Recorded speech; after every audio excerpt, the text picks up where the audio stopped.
राम को वनवास पर कैकेयी को क्या दंड मिला था। एक कहानी। वनवास समाप्त हुए वर्षों बीत गए थे। प्रभु श्री राम और माता सीता की कृपा छाया में अयोध्या की प्रजा सुखमय जीवन जी रही थी। युवराज भरत अपनी कर्तव्यपरायणता और न्यायप्रियता के लिए ख्यात हो चुके थे।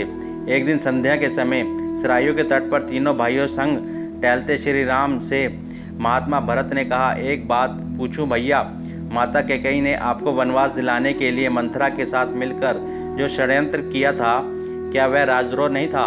उनके षड्यंत्र के कारण एक और राज्य के भावी महाराज और महारानी को 14 वर्ष का वनवास झेलना पड़ा, तो दूसरी ओर पिता महाराज की दुखद मृत्यु हुई। ऐसे षड्यंत्र के लिए सामान्य नियमों के अनुसार तो मृत्युदंड दिया जाता है, फिर आपने माता कैकेयी को दंड क्यों नहीं दिया?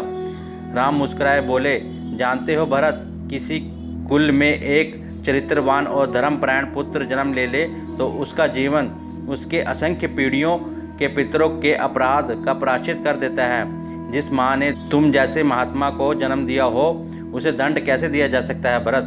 भरत संतुष्ट नहीं हुए, कहा, यह तो मोह है भैया, और राजा का दंड विवान मोह से मुक्त होता है।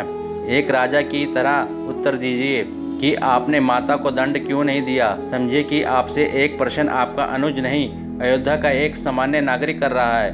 राम गंभीर हो गए। कुछ क्षण के मौन होने के बाद कहा, अपने सगे संबंधियों के किसी अपराध पर कोई दंड ना देना ही इस सृष्टि का कठोरतम दंड है।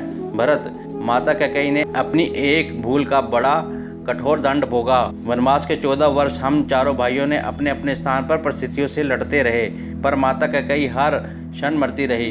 अपनी एक भूल के कारण उन्होंने अपना पति खोया, अपने चारों बेटे खोए, अपना समस्त सुख खोया, फिर भी वह अपराध भोग से कभी मुक्त ना हो सकी।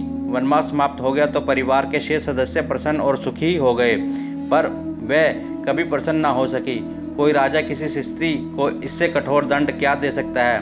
मैं तो सदैव यही सोच कर दुखी हो जाता हूँ कि मेरे कारण अनायास ही मेरी माँ को इतना कठोर दंड भोगना पड़ा।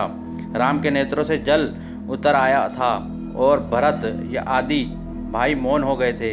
राम ने फिर कहा, और उनकी भूल को अपराध समझना ही क्यों है भरत? मेरा वनवास ना हुआ होता तो संसार भरत और लक्ष्मण जैसे भाइयों की अतुल्य भातृ प्रेम को कैसे देख पाता? मैंने तो केवल अपने माता पिता की आज्ञा का पालन मात्र ही किया था, पर तुम दोनों ने तो मेरे स्नेह के 14 वर्ष का वनवास भोगा। वनवास ना होता तो यह संसार सीखता कैसे कि भाइयों की संबंध कैसे होता है? भरत के प्रश्न मौन हो गए थे। वे अनायास ही बड़े भाई से लिपट गए। जय श्री राम।